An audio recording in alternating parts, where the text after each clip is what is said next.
Հավատքի բանկի գրքույկը, Չարլզ Սպերջեն, օր դեկտեմբերի 8։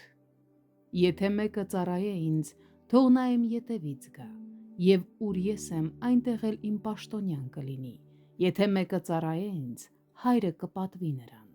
Հովհաննես 12:26 խոսք։ Ամենաբարձր ծառայությունը Տիրոջը նմանվելն է։ Եթե ես ուզում եմ լինել Քրիստոսի ծառա, ապա պետք է լինեմ նրա հետևորդը։ Տեր Հիսուսին նմանվելը նրա անունը փառաբանելու ամենահաստատ ճանապարհն է։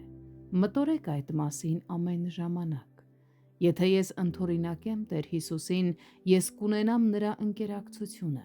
Եթե ես նման լինեմ նրան, ես կլինեմ նրա հետ։ Իր ժամանակին նա կվերցնի ինձ իր մոտ բնակվելու իր հետ վերևում, եթե այս ընթացքում ես ձգտեմ հետևել նրան այստեղ, ներքևում։ Նրա չարչարանքներից հետո մեր Տերը նստեց իր գահին, և այդպես էլ մենք նրա հետ որոշ ժամանակ այստեղ ներքևում չարչարվելուց հետո կհասնենք նրա փառքին։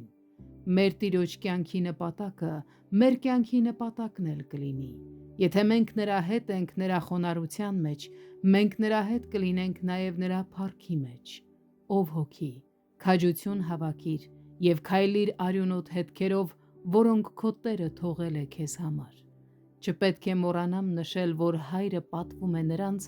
ովքեր հետևում են իր որդուն։ Եթե նա տեսնի ինձ հավատարիմ Տեր Հիսուսին, նա կօրհնի և կպատվի հանուն իր որդու։ Ոչ մի պատիվ չի կարող համեմատվել այդ պատվի հետ։ Իշխաններն ու կայսրերը շնորհում են միայն պատվի ստվերներ,